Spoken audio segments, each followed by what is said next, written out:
Locked On Podcast Network and BetOnline present NFL Key Predictions.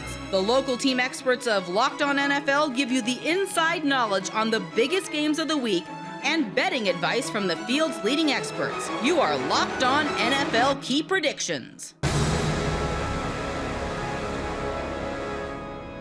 Hey everyone, and welcome into NFL Key Predictions. I'm Jordan Black. With two divisional matchups on tap and all 5 games with serious playoff implications, Week 14 is shaping up to be another great slate of games around the NFL. We kick things off in the NFC East, where no one goes out looking to end the game in a tie, and yet the Giants played Washington to a stalemate in Week 13. New York now prepares for their third of 4 consecutive divisional games and currently sit in the 6th seed in the NFC playoff picture. Week 14 puts the toughest roadblock in their path now, the 11-1 Eagles. For Philadelphia, it's about continuing the pursuit of the number 1 seed and could have the added bonus of burying a divisional opponent in the process. Attacking a depleted New York secondary while exposing their suspect run defense could put this one out of reach early. Gino Camilleri from Locked On Eagles joins Patricia Trania from Locked On Giants to preview this divisional matchup for us. I get the impression that you're a little bit more optimistic about the score than I am. So let's hear what you have to say first. It's not a biased optimism. It's an optimism of proving me wrong. And every time I say, all right, they're going to prove me wrong this week. They're going to prove me wrong this week. Well, they've proven me wrong, and they've done everything that I expected them not to do. I didn't expect them to go on this run. I didn't expect Jalen Hurts to take that leap. I didn't expect the defense to settle in as well as they have. I thought this was a team that could be a 3 or 4 seed. I never thought they could be that number 1 seed. That is the most important thing, and that's what makes this game so important, is that 1 seed. To see how close Minnesota is, to see how close the Cowboys are in this conference right now. The Eagles can't slip up. And division games, they count as 2 wins in my book. You hand a loss to a division opponent, and you get that win. It's a 2-game swing. And for the Eagles, if they prove me wrong once again, they're going to do it by stopping the run. They're going to do it by having a good, sound offensive performance, not shooting themselves in the foot, not taking dumb, unnecessary penalties. Because if they do that, I believe that the Giants will come out on top of this game. It could be a 2017 game in favor of the Giants. But Jalen Hurts is playing at an MVP caliber level right now. Nick Sirianni has his team juiced to a level that I never saw even Doug Peterson get this team to. This is a game that is huge. It should have been circled way before this season started, especially in this 3-game road stand you have now. You're playing the Giants, you're playing the Bears, you're playing Dallas. You need this game. It might sound crazy that a 1-loss team needs to win this football game. I think the Eagles continue to stay hot. I think it's 31-22 Philadelphia Eagles. I think the Giants will put some points on them. I think it'll be close, and then the Eagles will do what they've done in the fourth quarter nearly every single game and just open this thing up and maybe win by 2 scores. Okay, all right. You're kind of in the ballpark that I was thinking, but I just want to point out the last 2 years, the Giants and Eagles have split. And the Giants rosters the last 2 years have left something to be desired. Mm-hmm. Now, that being said, this year's roster, they have some good players on it, but there are positions in which they are weak. And Giant fans, you know what I'm talking about. You know, I'm talking about the receivers. You know, I'm talking about offensive line. The linebackers, you know, how are they going to cover those RPOs that Philly seems to love to run, you know, all the time? There are some question marks. I see this Eagles team, and gosh, it pains me to say this, but I got to give credit where it's due. This is a loaded team. They have so much better talent right now than the Giants do in certain areas, certain key areas. And I think that, you know, I just don't see the Giants pulling this one out. I think if they do, it's going to be because the Eagles make mistakes and the Giants capitalize on them. But otherwise, I think this is going to be 33. I'm going to go 33-17 Eagles. I don't even know that the Giants are going to be able to score 20 points. Wow. So I think this is going to be a little wider gap here. I hope I'm wrong, but the last few weeks, it's funny. In writing the post-game scripts and everything like that, I've had to go back and forth and change stuff. I have a feeling this week my job's going to be a little easier because I think I'm going to be able to say Eagles have a comfortable lead. I hope I'm wrong. Because like I said, the last 2 years, the Giants have split with the Eagles. They've won the game at home. They've lost it at the link. Giants are just too banged up. I do think Brian Dable, though, will have them ready to play. I think, the attitude will be good. The energy will be good. I just don't think they have the juice to cross the finish line. Sorry, Giant fans. They were her words, not mine. I think the Eagles have to win this one. But at the end of the day, the state that this division is in, I've said it multiple times on my show, the coaches, the personnel, it is only going to get better over the next couple of years. This division is going to be as competitive as any division in football, and that should make Eagles fans, Giants fans, Washington fans, and Cowboys fans that much happier. Because if they can get back to those years where the whole league runs through the NFC East, it's going to be very fun for us covering it here on the Lockdown Podcast Network for the next couple of years. Yes, and to that point, Giant fans, it's going to get even better for the Giants. Give Joe Shane a healthy salary cap, which he will have next year. He'll have multiple draft picks. I think he's going to have something like 11 or maybe even 13 by the time it's all said and done. This team is on the upswing. They've got a lot of solid core pieces now. They now know what they need, what direction to go in. They'll have a full off season to work on it. It's not like, Shane's coming in at the end of January and then Dable's coming in the end of January. And now, oh, by the way, the coaching staff isn't complete until February. It's going to get better, Giant fans. I just don't know that, this is the week that we're going to be able to sit here and say, yay, upset. Hopefully, though, I'm wrong, though. Usually, it's funny. Sometimes when I pick against the Giants, they surprise me. So we'll see. BetOnline has the coverage of the lines ahead of this matchup. This is BetOnline All Access. It's the Eagles and Giants this Sunday. Here's Drew Butler, Anthony Becht, and Jonathan Casillas. Playoff implications in the NFC Beast as the number one seed in the conference. Eagles head to New York to take on the Giants. Right now, the Eagles are 6.5-point favorites. Yeah, too much firepower offensively for the Eagles. Defensively, they've been strong. Giants are improved. I just don't see them hanging in this one. I'm going to lay those points and take the Eagles. Yeah, I agree. Improved Giants team, but I think this Philadelphia Eagles team is even better than the team that won a Super Bowl a few years ago. They're that talented, and I think it'd just be too much to handle for the New York Giants. I got to take the Eagles and lay the points. I see a physical game here, and I think it's going to be close. A home divisional dog this late in the season. Give me the Giants plus 6.5. Thanks, guys. Get Eagles, Giants, and so much more on our full episode of All Access at BetOnline's YouTube channel. BetOnline, where the game starts. Mike White is the quarterback Jets fans never knew they needed so bad. While the 1-1 record since taking over under center might not be inspiring, the offense is performing more consistently, and the locker room has rallied behind the veteran backup turned playoff push QB. The Bills, meanwhile, continue their march toward the postseason and still have divisional work to do, mainly holding off the Miami Dolphins. Looking for their fourth consecutive win, Josh Allen and the Bills will continue to search for the offensive balance that helps bury opponents. John Butchko from Locked On Jets joins Joe Marino from Locked On Bills to preview this matchup for us.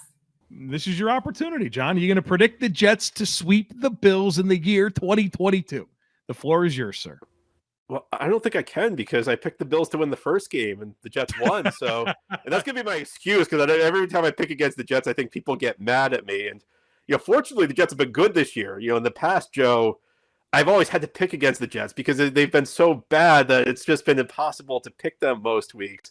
This year, I'm on a string where I'm picking them practically every week, but not this week. This is a tough venue for the Jets.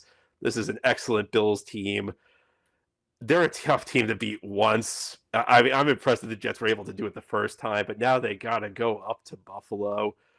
They're not going to catch the Bills off guard. I don't think Mike White's going to throw 4 interceptions like he did last year when these teams played at the Meadowlands, but I just have a bad feeling about this one. And last week the Jets lost a heartbreaker in Minnesota. There were probably 5 or 10 plays. Any one of them could have changed the outcome.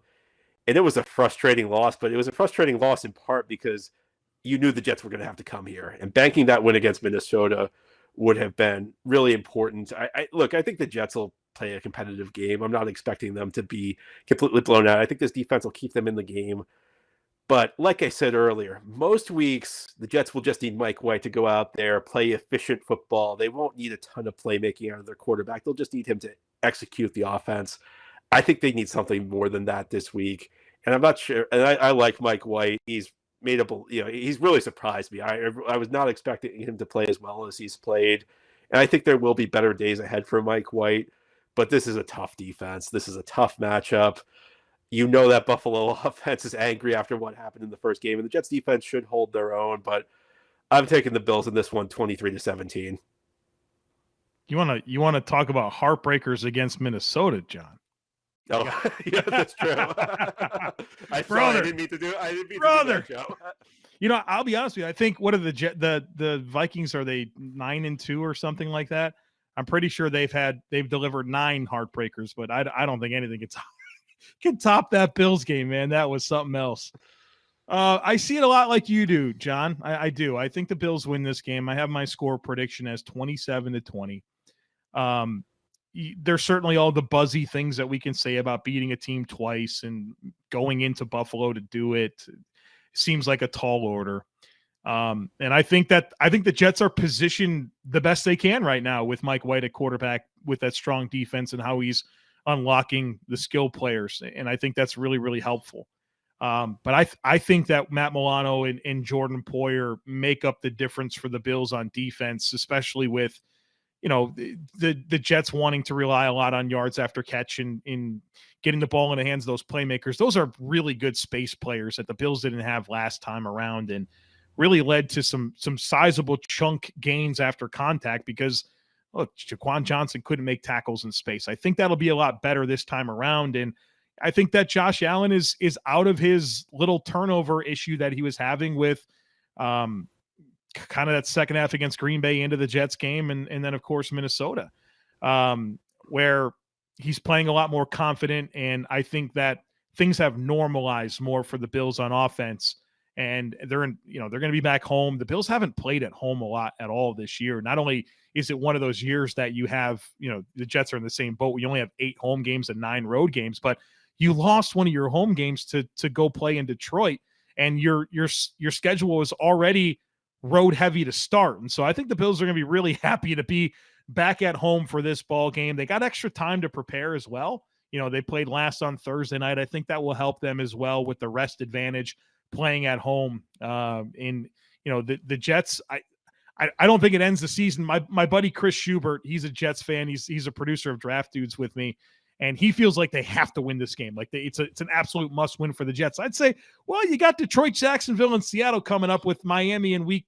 I think if you get 3 of them, you can. Now it obviously reduces your margin, right? You kind of hope that you get that Vikings game to give you a little buffer for this one.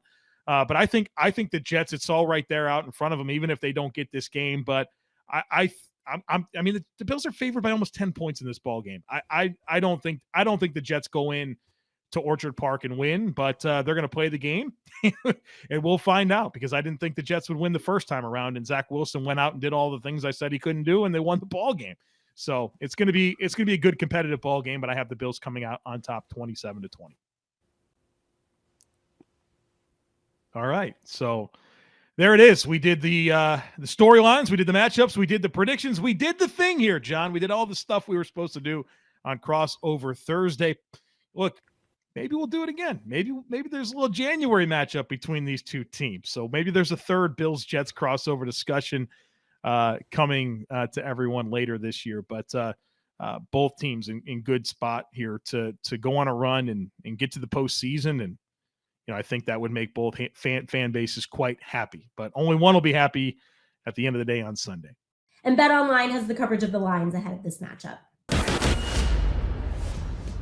This is BetOnline All Access. It's the Jets and Bills in a huge AFC East matchup this Sunday. Here's Drew Butler, Anthony Becht, and Jonathan Casillas. A huge matchup in the AFC East. The Bills are laying 9.5 at home, Anthony. Yeah, I'll tell you, the Bills are obviously the favorite in the AFC. I really think that going against the Jets defense will be a struggle. Mike White brings a different perspective offensively for the Jets. I think they take it and keep it close. I'm going to take those points with the Jets. A little disrespect, especially when the Jets won the first meeting. Too many points for me for the Bills. I got to go with the Jets. I think they're an emerging team, and they're playing some good football right now. Yeah, a lot of hype for Mike White, but he's no Josh Allen. I like the Bills at home, lay the 9.5. Thanks, guys. Get Jets, Bills, and so much more on our full episode of All Access at BetOnline's YouTube channel. BetOnline, where the game starts. What's up? Oh, I'm just compiling all the top sports scores, news, and odds so I can make the very best picks. Me too. BetOnline.net. Get into the action anytime, anywhere at BetOnline.net. Well, was that a blip or a trend? That's the question on Dolphins fans' minds following an ugly performance from Tua in Week 13. Now, that loss aside, Miami knows that the division and the number 1 seed are very much up for grabs, and they'll look to get back on track against a dangerous Chargers squad. Justin Herbert and those Chargers have a 3-game win streak under their belts, yet they're still just 500 on the season. The bigger question as the team gets healthy, can the play calling match the talent? Brandon Staley is very much on the hot seat, so beating the Dolphins would go a long way to getting the hounds off his back. Kyle Krabs from Locked On Dolphins joins Daniel Wade from Locked On Chargers to preview the AFC matchup. Okay, David, home team, so you get to choose. Do you want first or second prediction, and then any final thoughts that you may have as we get ready to shut down this crossover Thursday?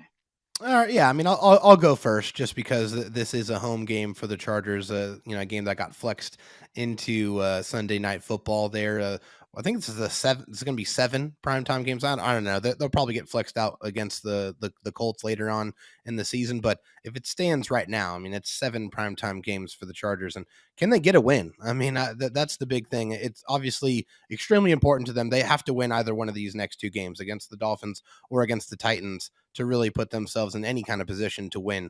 Unfortunately for the Chargers, I just don't feel like it's going to happen. I just feel like the Chargers are so injured, and I don't know if they're going to be able to match points with the Dolphins, which, it makes me sad to have to say. I think the Dolphins are probably going to win this one. I do think it's going to be close because that's all the Chargers. That's all we know. Yeah, that's all they play is close games. They keep it close, and that's because of Justin Herbert. Justin Herbert's fantastic. I mean, he really elevates everyone around him, and he really tries to put the entire team on his back. But that's why the Chargers can't win, because they just don't have enough balance, and they can't stop the run to save their life. So I feel like it's going to be a close game. I think it's going to be somewhat high scoring. I think I'm going to go 34-31, but unfortunately with the Dolphins taking the win. Yeah, I know. Over at BetOnline, the game total for this was, I believe, 52 points.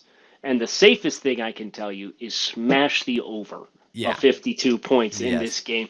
I generally agree with kind of your perspective, David. It's going to be a heart attack inducing game. I'm sure there's going to be blow for blow. There's going to be big plays. Yeah. There's going to be yards. It's who can avoid the negative play in crunch time, who can protect the ball best, and who can, establish the best balance offensively. And I think that for me is, you've seen flashes from Miami. I know the Chargers have really balanced play from Austin Eckler, but it's balanced in receiving yards and rushing yards with about, it's like 550 apiece or something like that. Yeah. So, I mean, he's been a huge impact, but I think Miami has had some experience against big play quarterbacks thus far this season, like Lamar Jackson, like Josh Allen, and they've zoned those teams up and they've made them nickel and dime their way down the field, and then they try to bow up and play bend don't break defense. And I think that you will see that maybe one more time than the Chargers are able to do it. My prediction coming in was 31-27, so we're right in the same ballpark, but a bounce of the ball could send this thing either way, and it's going to be a very thrilling 60 minutes for both sides. And BetOnline has the coverage of the lines ahead of this matchup. Welcome to BetOnline All Access. It's the Dolphins and Chargers on Sunday night. Here's Drew Butler, Anthony Becht, and Jonathan Casillas. It's a Sunday night football matchup of 2 great young quarterbacks. The Dolphins are 3-point favorites on the road. Yeah, desperation game here for the Chargers. A home dog. I think Herbert steps up, plays well. They're banged up, but I think they're going to come out the winners of this game. I think Tua goes out there, man, and lights the thing up. I think it's going to be a high-scoring game. I think they're going to get back on track from that hard loss they had against the 49ers. This defense for the Chargers is not like the 49ers defense. Later points taking the Dolphins. Do the Chargers have an answer for this Miami passing attack? LA's been so inconsistent all season long, but like Anthony said, it's desperation time. I'll take the home dog here. Give me the 3 points with LA. Thanks, fellas. Get Dolphins, Chargers, and so much more on our full episode of All Access at BetOnline's YouTube channel. BetOnline, where the game starts.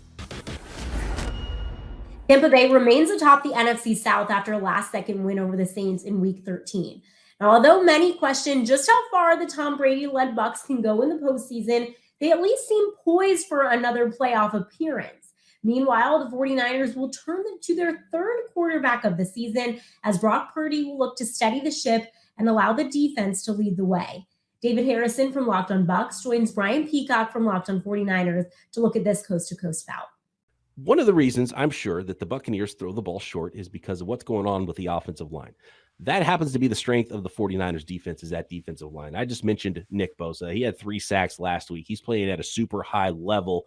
He doesn't get a lot of calls, so I think maybe your left tackle over there might feel a little bit better in this game, just seeing how many flags come his way. But it does seem like a bit of a mismatch, and why the 49ers might really, really keep scoring down from that Buccaneers offense, despite having the GOAT at quarterback, is just that matchup of 49ers defensive line versus Buccaneers offensive line. Is that the one thing that worries you? And do you think you'll just see more of the same of throwing it short because you don't want to get your quarterback killed? Yeah. So, going back to the loss that the Buccaneers had against Pittsburgh Steelers in Pittsburgh, I told our listeners and viewers that it looked to me like Tom Brady doesn't trust his offensive line and this coaching staff doesn't trust the offensive line. And I think that still is there. And I think you're 100% correct when you say that. But I do believe that this offensive line has gotten better and they maybe deserve a little bit more faith and trust than they've been getting as of late. There were, I guess, the Monday night broadcast was kind of talking about Tom Brady not having as much time as you would want. And I'm sure on some reps, of course, that was obviously going to be true. But by and large, during the night, I mean, everybody in the press box on the Bucs side of the coverage, we're kind of talking about, like, Tom, you need to take your time. And maybe he was getting the ball out a little bit faster than he needed to. And again, pressure is cumulative and all those other cliches. And that's very true. But losing Tristan Wirfs is huge. So, like, the fact that they got that win while Tristan is wearing a boot. And I know Jason Light came out on Wednesday and was like, well, Tristan might actually become day-to-day sooner than people really expect him to. But that doesn't mean San Francisco. Like, San Francisco doesn't have to worry about Tristan Wirfs stepping on the field. And then, obviously, the Bucs. Actually, I wanted to ask you guys, I saw that Nick Bosa's got a hamstring injury and didn't practice on Wednesday. I don't know if that's a legit concern. Because never celebrate an injury, right? But Bucs fans will be really happy not to see Nick Bosa on the field, and so will Donovan Smith and Josh Wells for that matter. But even if Nick isn't on the field, you guys know, and you can tell Bucs fans, they're still got talent on that. Like, it's not just Nick Bosa's gone. Okay, you don't got to worry about the pass rush anymore because they got a lot of talent. And I think Josh Wells, 50.5 pass block grading in his first start, replacing Tristan Wirfs. And I know that PFF, some people love that stuff. Some people completely discard it, but 50.5 is a significantly low grade, even if you don't necessarily like the way that they grade. And 3 total pressures given up against Cam Jordan, who played a little bit more in coverage than I think a lot of people are used to seeing Cam do. So I think if Cam is rushing as much as maybe everybody expected, that number goes up a little bit. But I think that, Nick Bosa by himself, but then also the fact that this already banged up offensive line is now playing with Josh Wells as their starting right tackle versus a sixth man on the field is definitely concerning. Yeah, I don't like that matchup for the Buccaneers at all. And to answer your question, Nick Bosa, the vibe I get with 3 really key players for the 49ers, Nick Bosa and Deebo Samuel and Christian McCaffrey. They're all dealing with some minor stuff, and I think they're just being smart and holding those guys out early in the week. We'll get a better picture later on in the week, and hopefully have more tomorrow on our final podcast of the week to really have a better idea if they have a bigger role in practice on Thursday. But as of now, I would expect all 3 to be able to play. But there is, there's that little thing there. It's like, you could have a setback. You never really know. Especially with hamstrings. I mean, you never know. Teams are always secretive. It could happen pre-game warmups, right? We're all saying, so he's going to be out this week. So definitely something to monitor for the 49ers that there's some guys dealing with some soft tissue stuff and a little knee irritation is what they're calling it for Christian McCaffrey, which that's not a real thing. So I wonder what really is going on there with Christian McCaffrey, but it sounds like those guys are going to try to play through it for their rookie quarterback. I'm going to save my prediction for tomorrow's show, but Croc, do you want to give your prediction on this one? Do you have a fully formed prediction about what this is going to look like with the 49ers and Bucs Sunday? This is tough because you know Tom Brady's record against guys in their first start. Now, I think probably most of those, 90% of those, if not all of them, were when he was with New England. I don't know, has he been in that situation with Tampa Bay? So is that a little bit of Bill Belichick mystique and what he's done to young quarterbacks, and not just guys in their first start? I mean, it's guys in their first year. He has destroyed those guys. So that has a lot to do with it. Can Tampa Bay have the same effect on Brock Purdy? I think right now, at least what we've seen is 49ers can figure out how to have a competent offense around him. You have a run game. He can lean on Christian McCaffrey. So it's like, hey, you don't have to be the guy at any point in this game. And you hope that the Tampa Bay offense continues to look like what it's looked like, which is kind of protrude. It hasn't been very good. So I still say this game will be closer because I think, the rookie will somewhat come down to earth and have some moments where you'll say those are rookie moments. But I still pick the 49ers to win by 4 points, 21-17. That's a good score prediction. Yeah. How do you see it going, Dave? Mine is very similar, actually. Over under, by the way, is 37. Sorry to interrupt for this one. Yeah, absolutely. Yeah, my score prediction is actually very, very similar. I didn't know that Brady versus rookies getting their first start quarterbacks stat. That's a very interesting stat. But I do know that Tom's undefeated in San Francisco. I mean, it's only one time, right? He was on the IR. The other time that he had a chance to travel to San Francisco. So I get it's a very small sample size. But at that game, were you? Nice. Yeah, very nice. I feel like Tom, everybody knows Tom was a Montana fan. He was a Niners fan. He grew up wanting to play in, it wasn't that stadium, but in San Francisco, right? Like he wanted to play. And I don't think that's really a secret. I don't think anybody should be butthurt about that. But so I feel like even with all the struggles that we've seen, even with some of the self-containing issues, I feel like this is a game where you kind of see a little bit of classic Tom Brady. I think last time he was in San Francisco was 280 or so yards and a lot of touchdowns. I remember that. I think everything conventionally says you should lean San Francisco, honestly. And again, with Wednesday injury reports, I'm with you guys. I'm not assuming anybody's missing time based off of Wednesday.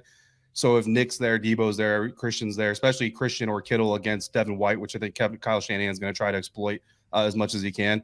All the conventional wisdom in the world says you got to take San Francisco. But my gut, guys, says Tampa Bay 24-17. And Niners listeners and viewers, listen, you're probably going, okay, Homer, got it. But look, tweet the Bucs fans. They'll tell you. I will tell you if I think the Bucs are going to lose this game. And I will freely admit right here that all the conventional NFL wisdom, football wisdom in the world says you should pick the Niners. I acknowledge that. But guys, my gut says 24-17 Tampa. And there's not a whole lot of X's and O's reasons I can give you for it, but that's just what I think is going to happen. Tom Brady's mystique is real and it's earned and it's there for a reason and coming back home. And you should never be shocked if he's able to pull out a win like this. And aside from a rookie quarterback, everything does point the way of the San Francisco 49ers. But how does that rookie quarterback perform is going to go a long way in deciding who wins this football game. And that's why it should be so much fun. Now from Locked On Bets, here's Lee Sterling. This is Lee Sterling from Locked On Bets and Paramount Sports with your BetOnline prediction for the game between the San Francisco 49ers at home, laying 3.5 points as they take on the Tampa Bay Buccaneers. Now, as great a job as quarterback Brock Purdy did for San Francisco on Sunday, he was inserted into the game, and the Miami Dolphins didn't know what to expect. And I think it also helped him out, helped his nerves. He didn't have to prepare all week, thrown in there, just did an incredible job. And also, don't forget, has some pretty strong talent around him at running back with McCaffrey, tight ends, receivers. This is a strong team. But now, all of a sudden, Tampa Bay will have a week to digest the film on him. And he was really good in college at Iowa State, but he was third string for a reason. So I just think that this Bucs defense, which is really good and only allowed more than 23 points twice this season, will be ready for this game. In fact, the Buccaneers, in their 12 games this year, the under has come in 10 of those 12 games. So usually when you have a low total and you have unders that keep hitting, you look to the underdog. And who is going to doubt Tom Brady? Boy, did he look good in the last 5 minutes of the game. He rallied his team to another win. They're finally 6-6. So I'm going to take the points here, take the 3.5 points. The wrong team is favored. We're going to say Tampa Bay outlasts and also pulls the upset here, 19-16 over San Francisco on Sunday. For more, subscribe to Locked On Bets wherever you get your podcasts. Today's show is also brought to you by Audible. Audible is releasing a slate of new football podcasts that we're sure you're going to love. Find Think Like a Champion now wherever you get your podcasts. Think Like a Champion is a brand new podcast from Russell Wilson and Audible. Russ is a champion on the field, we know, but off of it, we really get to know the grind on the path to success. Russell Wilson, alongside co-host Harry Wilson and the late Trevor Mawad, dig into how high-performance athletes, artists, and leaders push the boundaries of their potential. So head over to Locked On Presents for a sneak peek of Think Like a Champion, or catch the full series available anywhere you get your podcast. It's available everywhere now. Audible, get in the game. The Patriots are just one game out of the final wildcard spot and have one of the more dysfunctional teams on the schedule in Week 14. QB Mac Jones is calling for the team to be more explosive in their offensive play calling, but for this week at least, all that matters is getting the win.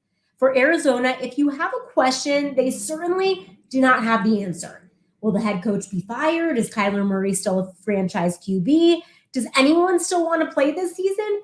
Nonetheless, with 5 games left to go at a minimum, the character of these coaches and players will be put to the test. Mike Diabati from Locked On Patriots and Alex Clancy from Locked On Cardinals have the preview for this one. And here we are, Week 14, with trajectories for both teams murky for the future in different ways.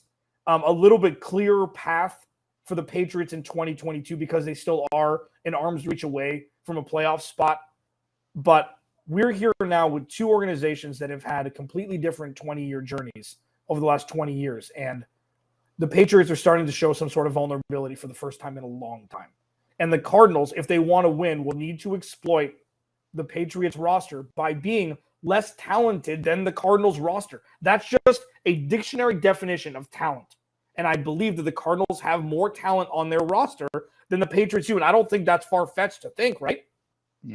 No, I would agree with you. I would agree with you in that regard. When you take a look at the team top to bottom, especially at the offensive skill positions, no question about it. You look at what Arizona is able to put out, and Hollywood Brown, DeAndre Hopkins would easily each be the number one receiver here without even batting an eyelash. I don't even think it's a question of whether or not that would be the case. There's always opportunities for you to maybe argue the defensive side of the ball with guys like Matt Judon. Maybe there's a little edge there, but there's Zayvon Collins, there's Isaiah Simmons that you mentioned, J.J. Watt, all different kinds of players that really make up both of these rosters. But from top to bottom, I would say in terms of on-paper talent, Arizona does have the edge. This was a matchup that worried me when they did make the schedule out because of the amount of ways that Arizona had to be able to beat you.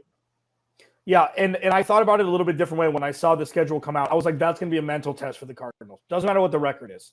Because it doesn't. And this isn't a let's slurp Bill Belichick 30-minute, just conversation, but it's like when you put Cliff Kingsbury and Bill Belichick on the same field on opposing sides of the field,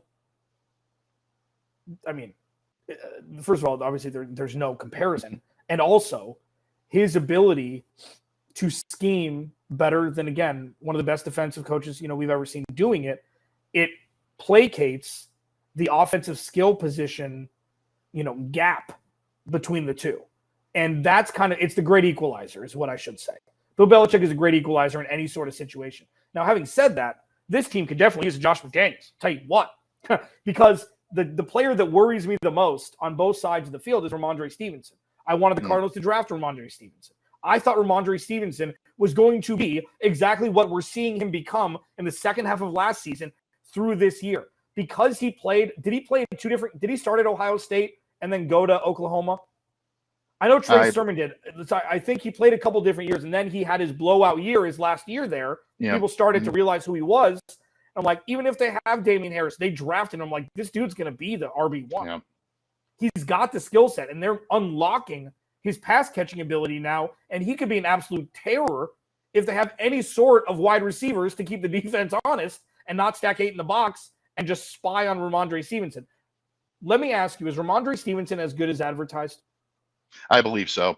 Really, what he's done this year, not just in coming up big in the absence of Damian Harris, who's had his injury and illness history throughout the year, and now with the thigh injury, we're not completely sure what his status is going to look like for this week. We're told he's week to week. Again, did not practice, missed, the Buffalo Bills game. So you almost have to assume that Damian is going to be out as opposed to him being in there. Ramondre has essentially carried the entire load for the Patriots running game.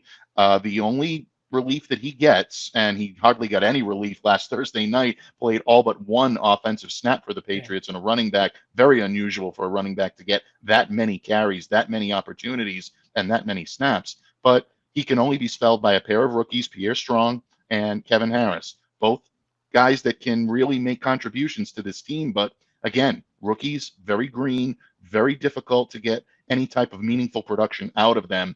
And J.J. Taylor is the only veteran on this team right now. He's on the practice squad. So it's been the Ramondre Stevenson show. And not only has he been very good on the ground, but he's been excellent catching the ball out of the backfield. The problem is he's not getting the opportunities to be able to run as much as he had because defenses are zeroing in on him. And it's because of the reason that you pinpointed very, very accurately, Alex. It's because there's not a lot of pass catchers right now that are taking the attention away from the defense. They're zeroing in on Ramondre, and they're preventing him from being able to beat you. One player and 2 draft picks. I moved up to draft Ramondre Stevenson at the back end of my dynasty draft. Before people, I'm like, you're going to give me the last pick in the first round and nobody drafts. I'm like, thank you. Pocket. And now everybody's like, well, how'd you know? Watch college football. Watch college football. And it's not just Lincoln Riley's system. The dude was absolutely special. Okay. Yep. Let's do predictions. We're going to wrap up here. I know we're both going to give our full, synopsis breakdown of this game on Friday/Monday as we go into the game Monday night. Do the Patriots win this game? Mike Debate of Locked On Patriots. I do believe they will. I don't believe it's going to be easy. I think this is going to come down to the Patriots' ability to find opportunities in the red zone. I think this is finally going to be the week where that clicks. Arizona's defense, again, as I said in previous segments, had their difficulty with red zone defense this time around. So I look at the New England Patriots to utilize play action, maybe change a little bit of their strategy, listen to what Mac Jones is telling you, and that is throw the ball a little bit more, give me an opportunity to show what I can do, even in short yardage situations. He's sick of the 5-yard checkdowns in the middle of the field, but he'll take them in the red zone. And I think that's what they do this week. I think you're going to see Hunter Henry get involved a little bit, and you might even see Devontae Parker as a red zone threat this week. Jacoby Myers is the wild card right now. He took a pretty nasty hit last week, and the Buffalo Bills left with a head injury. He didn't practice yet on Tuesday. We'll see if he returns to the field on Thursday. But even without Myers, I think the Patriots have enough to be able to carry themselves to victory. I like New England in this one, 24-21. But again, it is not going to be easy. I think Arizona gives them all they can handle on both sides. Yeah, and I'll mirror those sentiments. I don't think the Cardinals win this game, and it's not like I feel bad when I because I've said that a lot this season. But I trust the Cardinals to execute until one thing goes wrong. Mm-hmm. And when one thing goes wrong, the wheels fall off. And I think that's leadership. I think that's stability. And I don't think the Cardinals have it when things aren't in a vacuum. I've been saying it since 2019, even last year. Bad penalties, bad timeout calls, and just, the lack of synchronicity on the offensive side of the ball. The defense is not built to win games for the Cardinals. The offense is built to win games. The defense is built to set the stage for the Cardinals offense to eat. And as I've said for my listeners this whole season, pretty much, the Cardinals offense has been fasting during a majority of this season, leaving the defense high and dry. They're giving up, I think, the most points in the NFL at this point or close to it. And the defense is not built to win games. It's built to be a C-plus student, not an honor roll student like the offense is trying to get them to be when they are so futile in putting up points at the time. I think I'll take yours. I think 24-17, 24-20 Patriots. Week 14 will continue the late season trend of pitting division rivals against one another as the playoff picture unfolds for all of the champion hopefuls. Each and every week, we'll continue to bring you all of the insight and analysis from across our Locked On network. Thank you so much for joining us this week. I'm Jordan Black, and this has been NFL Key Predictions.